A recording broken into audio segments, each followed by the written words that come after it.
pulser sur le toit. Il est très important de se tenir à distance de ce talus. On nous voit là dans une petite montée. Il y en a quelques-unes avant la très longue épingle, très ouverte. Vous voyez, on rentre dans une suivante maintenant. Il y a beaucoup de gravillons sur cette spéciale. Elle n'avait pas encore été empruntée. On est en 5e à ce point de la spéciale. Très très piégeux, grosse épaisseur de gravier. Presque 6 cm. Il faut essayer de rester dans la trajectoire pour conserver le plus de grippe possible. Très très difficile quand la voiture dérive autant dans les virages de cette 5e spéciale. Les commentaires, comme si vous y étiez. Peter Solberg veut oublier son erreur de la spéciale précédente. Mission accomplie avec le 2e temps de cette 5e spéciale à 1 seconde du meilleur. Mais la performance la plus remarquée est celle de Jani Pääsönen. Le Finlandais, pour sa première participation au Rallye Nouvelle-Zélande, remporte la spéciale. Il s'agit de la première victoire de spéciale d'une Lancer WRC.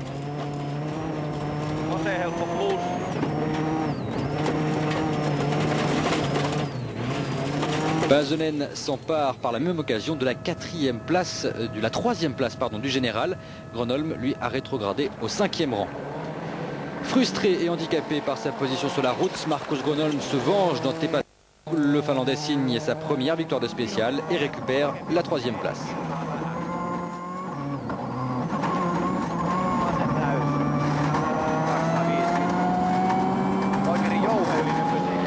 Deuxième temps pour Richard Burns, il échoue à 2 secondes 4 du temps de Marcus Gronholm.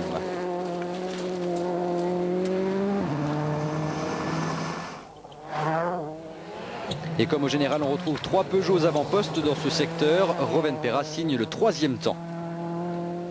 Solberg devance une nouvelle fois Tommi Mäkinen, le Finlandais est 5e du général, juste devant le Norvégien. Pääsönen se contente du 7e chrono et se retrouve 4e. Il est le premier des pilotes non Peugeot.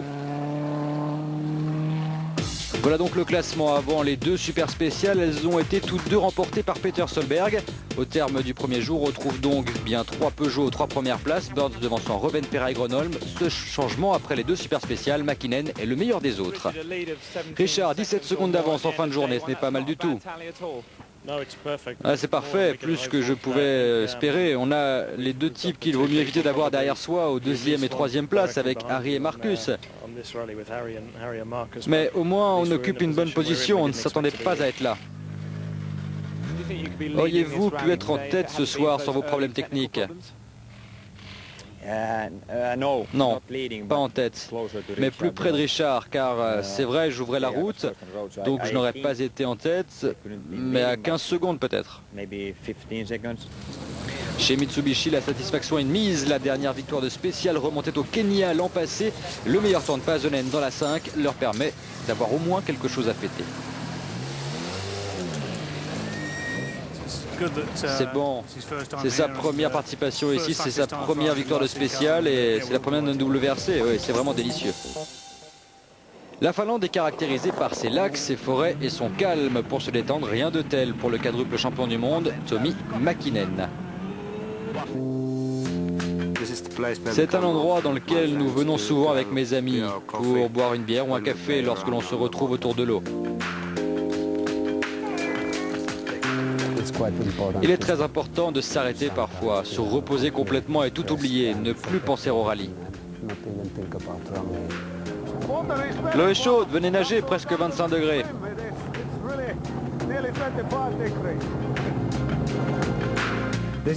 C'est ma ferme. Allez-y, on va faire un peu de moto.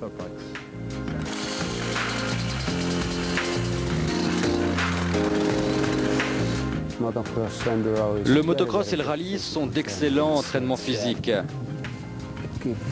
Cela vous conserve en bonne forme. Ce sont les disciplines les plus dures que je connaisse.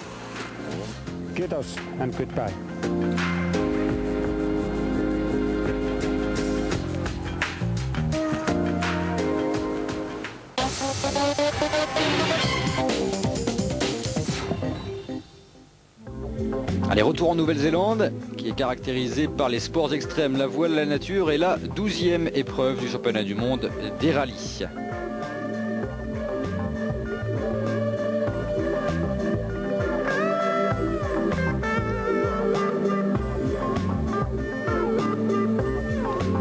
La deuxième étape est la plus longue de l'épreuve, un peu plus de 150 km. Elle se déroule au nord d'Auckland et le parc d'assistance se trouve à Ruarai. 10 spéciales au programme, dont la plus longue de l'année, pareil, Ararua et ses 59 km.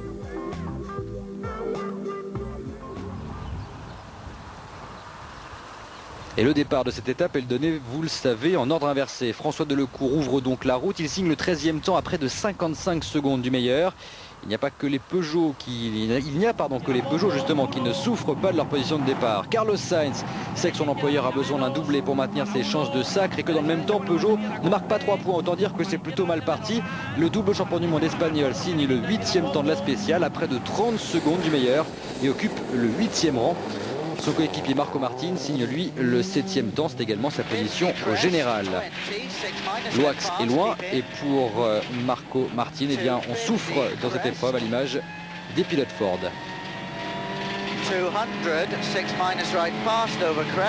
Dans les points en revanche, la lutte est un peu plus serrée pour le gain de la 4e place notamment. Avant le départ, Peter Solberg était 6e, il signe le 4e temps et s'empare de la 4e place du classement général.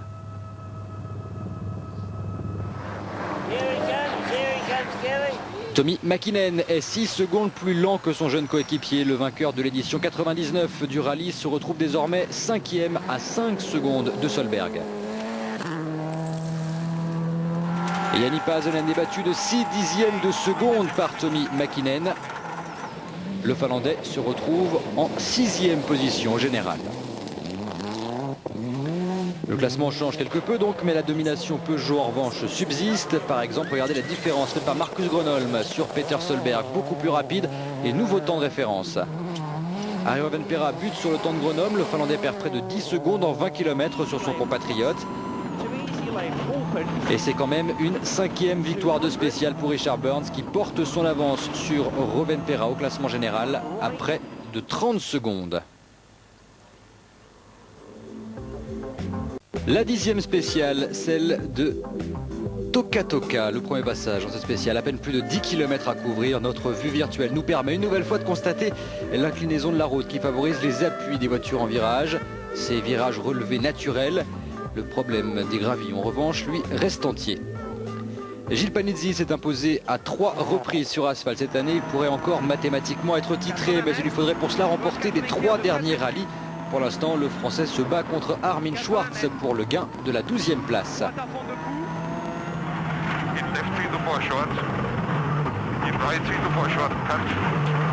Et dans cette spéciale, Panizzi s'empare de la 12e place, juste devant le pilote Hyundai.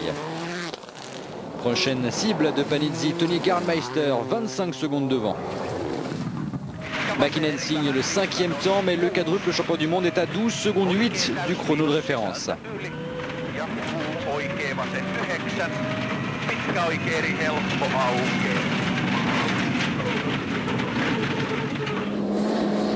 Une nouvelle fois, les 3 Peugeot vont terminer la spéciale aux 3 premières places. Marcus Gronholm réalise le meilleur temps de ce 10e chrono, 10 secondes plus vite que Pääsönen. Ari Rovanperä est battu de 3 secondes 6 par son compatriote.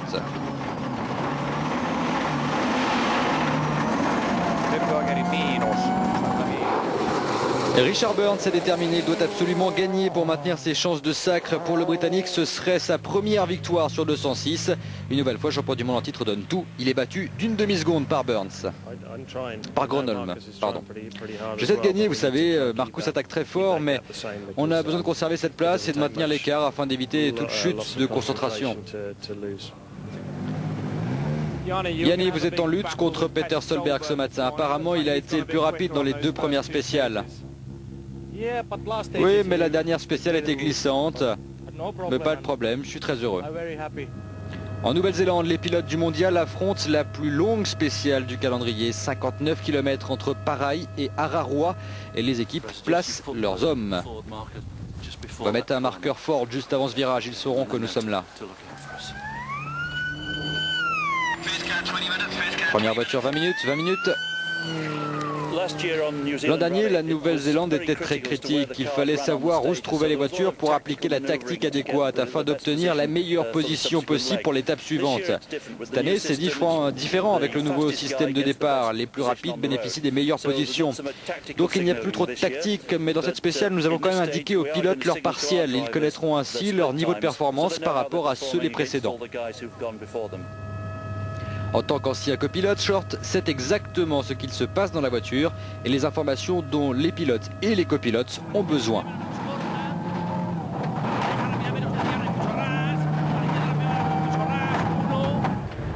Sainz est le premier des deux pilotes forts dans la spéciale. Short indique le temps et le panote, puis donne l'information à son équipe. Même chose pour Marco Martin. 2 minutes plus tard, l'Estonien est 6 secondes plus lent que Sainz à ce point. Mais à l'arrivée, les deux focus ne seront séparés que de 3 dixièmes de seconde.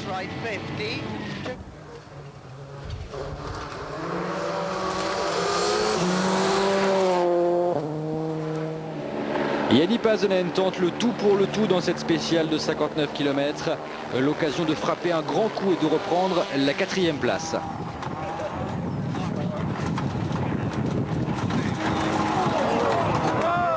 Malheureusement, une petite erreur et c'est la sortie de route pour le Finlandais dans cette mésaventure. Le radiateur a été touché. C'est l'abandon malgré la tentative de réparation désespérée de Pasanen.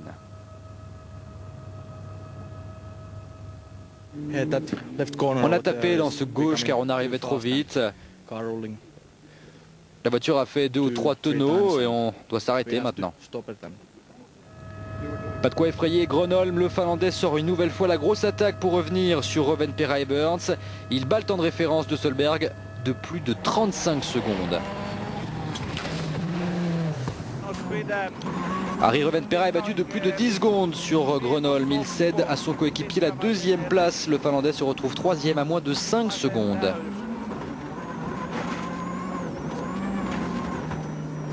Mais un autre pilote Peugeot est plus déterminé que jamais. Richard Burns sort l'attaque intégrale et flirte à plusieurs reprises avec la sortie de route.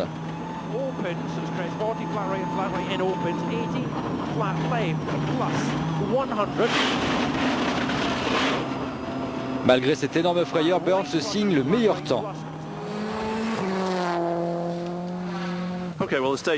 Ok, la spéciale s'est bien passée pour nous. Carlos était à 20 secondes du meilleur, Marco à 14. Donc ils ont fait des progrès par rapport au meilleur. Malheureusement, les Subaru et les 3 Peugeot sont plus rapides. Donc on a encore du terrain à rattraper. Après la longue spéciale, Burns a désormais une avance de plus de 45 secondes sur Gronholm. Après l'abandon de Pasanen, la lutte pour la 4e place concerne les 2 pilotes Subaru, Solberg et Mäkinen. Sainz remonte au 7e rang, Gilles Panizzi est 11e, François Delecourt 13e. Richard, c'était le gros test pour le leader. Comment ça s'est passé? C'était bon, je sentais que les pneus bougeaient un peu au milieu de la spéciale. J'ai dû lever le pied un peu pour réattaquer fort en fin de spéciale. Je n'étais pas assez rapide, je pense. J'avais un souci de frein et j'étais un peu trop prudent.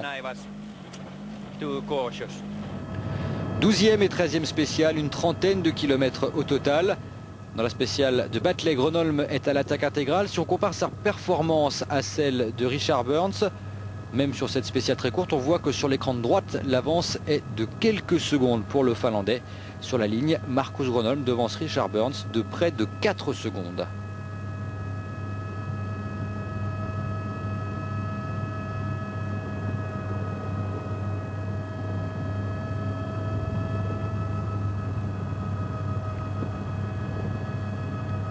Et puis vous allez le voir, on va faire un peu de tactique après cette spéciale. Burns permute les pneus avant et arrière pour la spéciale suivante, histoire de récupérer un peu de grip.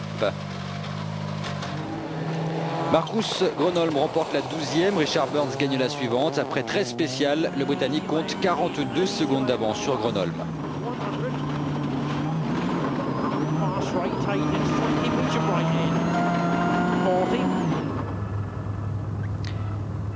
43 secondes 4 désormais, c'est le nombre de secondes qui sépare les 2 leaders. La 14e spéciale va modifier quand même le classement général. 4 km avant la fin, Marco Martin part à la faute. Avec ce retrait, il ne reste plus qu'une focus en course, celle de Carlos Sainz. Et comme Ford devait marquer au moins 16 points ici pour conserver ses chances de sacre, d'ores et déjà on connaît la marque championne du monde des constructeurs. Il s'agit de Peugeot et de ses 206 pour la 3e fois consécutive. Grenoble dans la 14e spéciale, Richard Burns signe le meilleur temps, sa 8e victoire de spéciale depuis le début du rallye. Burns Grenoble, 44 secondes 3 d'écart, difficile pour le Finlandais maintenant de revenir à la régulière sur le bris. Je suis très triste pour eux car ils allaient nous offrir leur première victoire.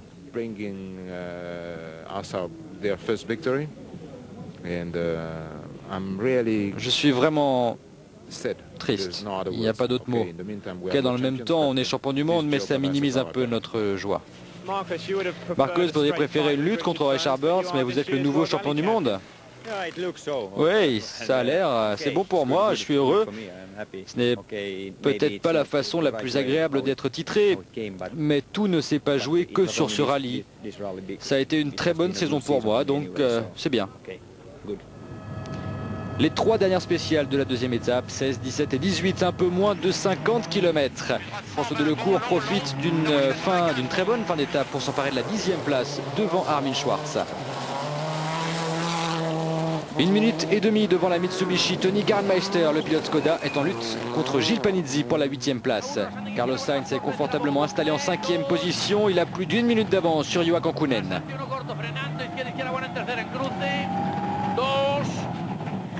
Freddy Loax termine la journée en 7e position, moins de 25 secondes derrière Kankkunen.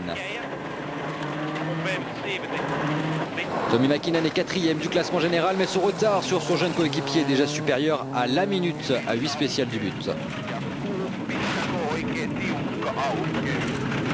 Solberg a récupéré la 3e marche du podium après l'abandon de Burns. Son retard sur le leader est supérieur à 2 minutes. Les pilotes Peugeot dominent largement les débats. Grenoble a une avance de 55 secondes sur Harry Rovanperä. Il est à 90 km d'un 2e titre mondial. Grenoble remporte les 3 dernières spéciales du jour. Son avance sur Rovanperä est donc désormais de plus de 55 secondes. Solberg pointe à plus d'1 minute 20 de la 2e marche du podium.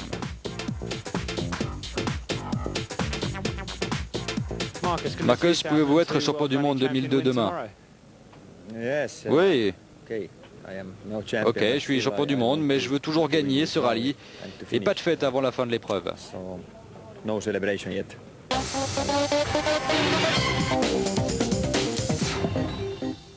Tout au long de la saison, Peugeot a fait preuve de son excellence. En arrivant en Nouvelle-Zélande, les 206 étaient fortes de 7 doublés au championnat constructeur et d'une moyenne de près de 12 points par course. Peugeot va sans doute ajouter un 8e doublé cette saison et battre les records de points marqués en une année. On savait que la voiture était vraiment bien née, car dans les 6 rallyes que nous avions fait en 99, à chaque fois on avait mené l'épreuve. On ne l'avait pas réussi à concrétiser par une victoire, donc on savait que la voiture était bonne. Puis en 2000 est venue notre première victoire en Suède. Marcus nous a fait un énorme cadeau. Ensuite, on a connu une première moitié de saison difficile. Mais on a fait une excellente 2e partie de championnat par contre. On a fait un peu la même chose en 2001.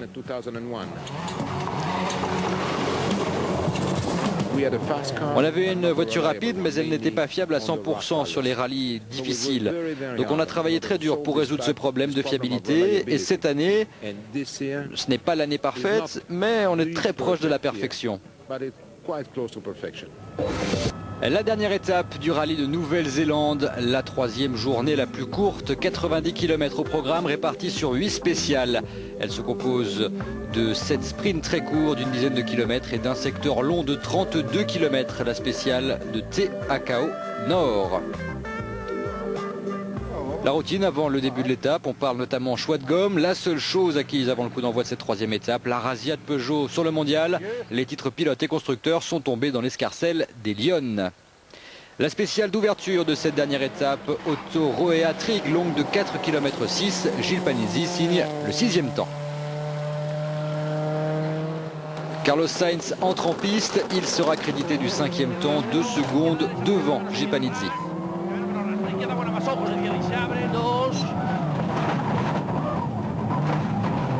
Derecha rápidamente, Ras, acaba rasante.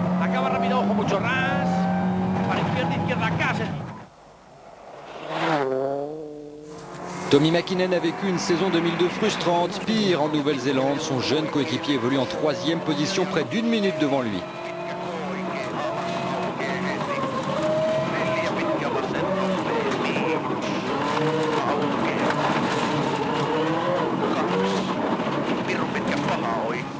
Les deux pilotes Subaru réalisent des essais de réglage grandeur nature en vue du rallye d'Australie, mais Solberg est déterminé à finir sur le podium et réalise le temps de référence.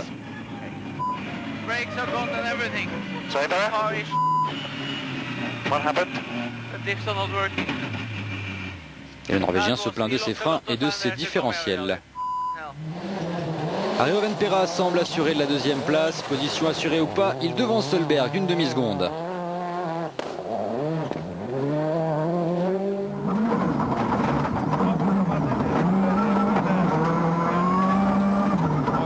Marcus Grönholm de son côté ne fait pas de détails et remporte la 19e spéciale, puis la 20e. 6 spéciales avant l'arrivée, pensez-vous pouvoir le faire? Oui, je le pense maintenant, on va pouvoir assurer. Peter, vous êtes très proche du podium, mais vous vous êtes fait des frayeurs sur les 2 premières spéciales. Oui, dans la dernière spéciale hier, la voiture était parfaite.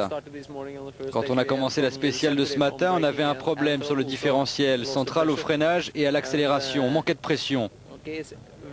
Dans ce cas, c'est très difficile de piloter. On doit être doux et parfois c'est compliqué parce qu'on perd la voiture tout le temps. Donc ce n'était pas amusant pour moi, c'était même très difficile. Les spéciales 21 et 22 sont les premiers passages dans Ridge et Campbell. Freddy Loax espérait avoir l'occasion de revenir sur Juha Kankkunen, mais l'encadrement sportif fige les positions. Le Belge est 7e et n'a plus le droit de se battre pour revenir sur son coéquipier.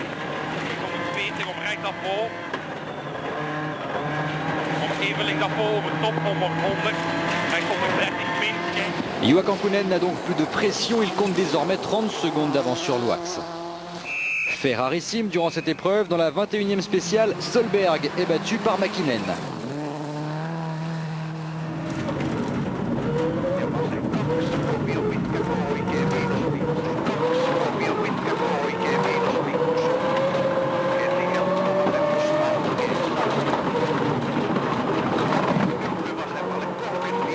Mais après 22 spéciales, Mäkinen pointe à plus d'1 minute de Peter Solberg.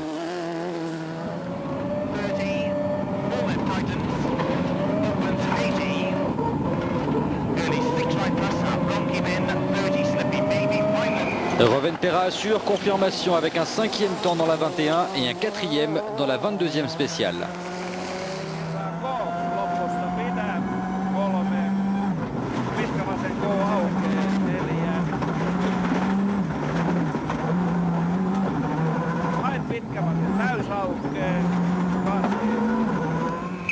En revanche, Marcus Grönholm ajoute la manière à son sacre. Depuis l'abandon de Burns, il a gagné toutes les spéciales. Il signe là sa 8e victoire de spéciale consécutive.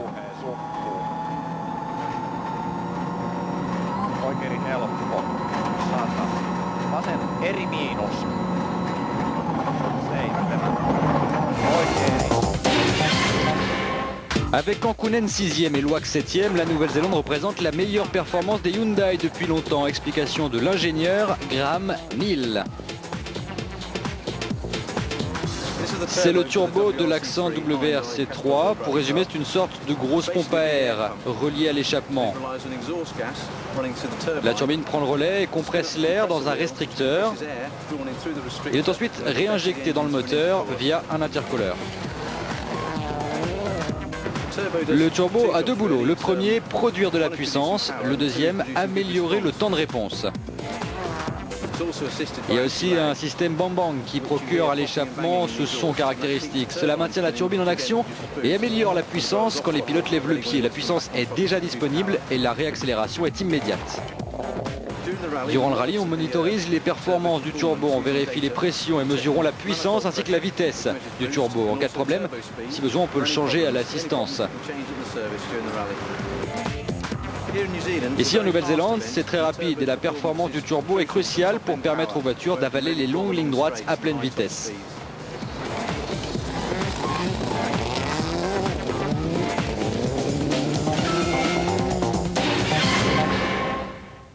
Eh bien c'est le cas pour les Hyundai en tout cas, même si elles pointent à plus de 6 minutes 30 des Peugeot. C'est vrai qu'elles sont aux portes des points. En tout cas Roukonen, lui, il est 6e. François Delecourt modifie son style de pilotage après avoir analysé les datas de la voiture de Pasonen.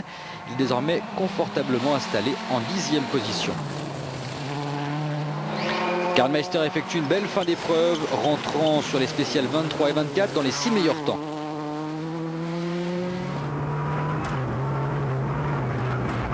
Oikein täys miinusjarruta 3, vasen plus lyhyt sumppu. Oikein täys 170. Oikein jarruta jatkuu vasen täys miinus lyhyt aukeus 7. Gilles Panizzi est 8e avec une marge d'une trentaine de secondes sur Gernmeister. Carlos Sainz lui va partir en tête à queue dans la 24e et abîmer sa suspension. Solberg réalise le deuxième temps dans la 24e spéciale et compte plus d'une minute d'avance sur Mäkinen. La troisième place lui semble assurée. Harry Rovanperä en revanche va connaître un problème hydraulique dans cette spéciale. L'accélérateur, la boîte de vitesse et la direction assistée sont touchés. Rien que ça, il ne perd que 7 secondes et demie, mais il va devoir parcourir encore 2 spéciales dans ces conditions.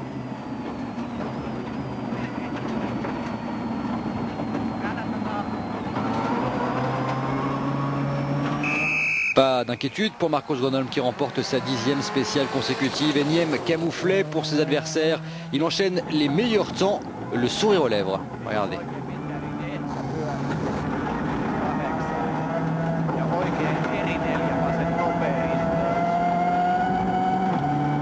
Et là, comme on dit dans ces cas-là, ça calme.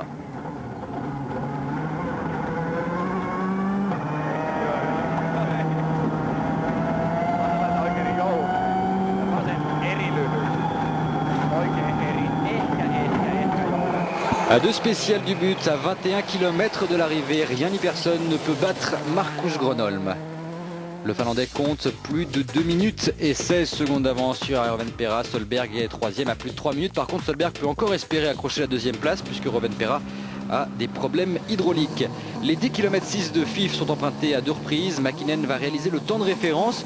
Le quadruple champion du monde va même récupérer la dernière marche du podium en raison de l'incroyable malchance de son jeune coéquipier norvégien Peter Solberg.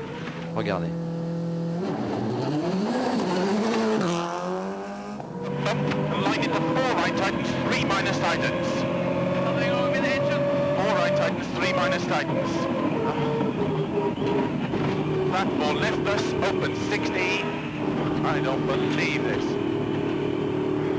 Ah, je n'y crois pas, dit Phil Mills, vous avez vu la déception. Le moteur, problème moteur pour le Norvégien Peter Solberg qui méritait amplement cette 3e marche du podium. Et toute la frustration bien sûr.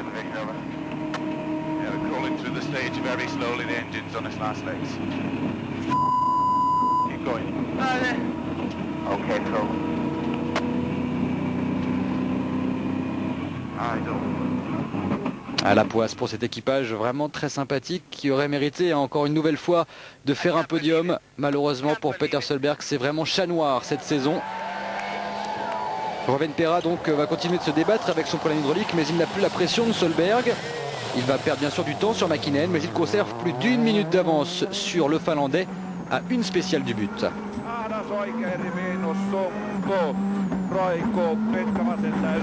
Et le Finlandais va réussir à conserver son avantage jusqu'au bout. 12e victoire de spéciale consécutive pour Marcus Gronholm.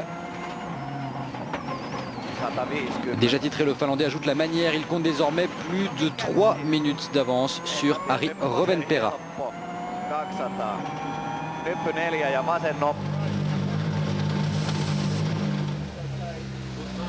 Allez, encore 10 km. Harry Rovanperä, lui, va souffrir sans doute sur ces 10 derniers kilomètres. Marcus Gronholm, lui, va pouvoir exulter avec la manière et au terme d'une saison exemplaire. Le Finlandais accroche un 2e titre de champion du monde à son palmarès. À 2 courses de la fin de saison, Gronholm compte autant de points que ses 2 poursuivants directs, Burns et Macrae. Gronholm est au total monté sur 8 podiums cette saison en 12 épreuves, a marqué une moyenne proche de 6 points par course, l'équivalent d'une 2e place. Sans une disqualification sévère en Argentine, il aurait aujourd'hui une victoire de plus en poche. En tout cas, monsieur championnat du monde 2002, eh bien c'est bien lui, Marcus Gronholm.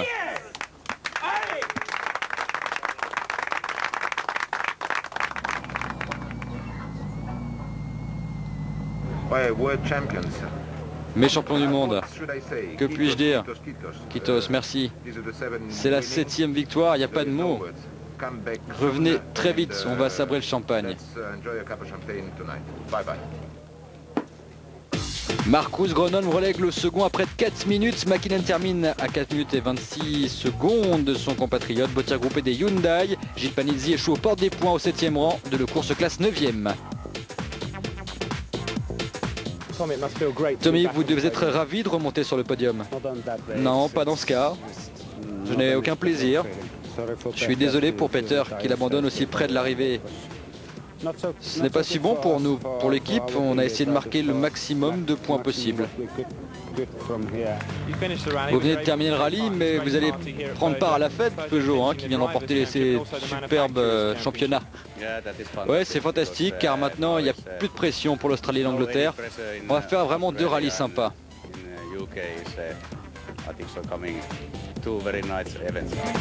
Gronholm remporte donc son 2e titre de champion du monde et pour la 3e année consécutive, les 206 sont sacrés championnes du monde. Saison exceptionnelle pour Peugeot, 147 points au compteur, soit une moyenne de plus de 12 points par course. Pour Marcus Gronholm, c'est pareil, autant de points que McRae et Burns se réunissent.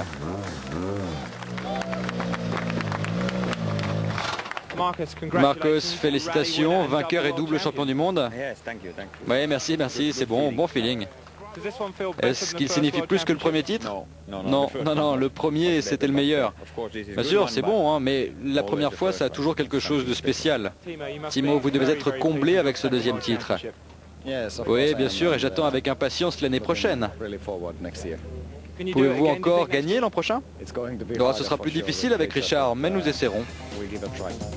On leur fait confiance. Pour la 13e étape du mondial, le bout du monde sera à l'honneur direction l'Australie. Les titres sont joués, mais nombre d'équipages sont revanchards. Un rallye à ne pas rater.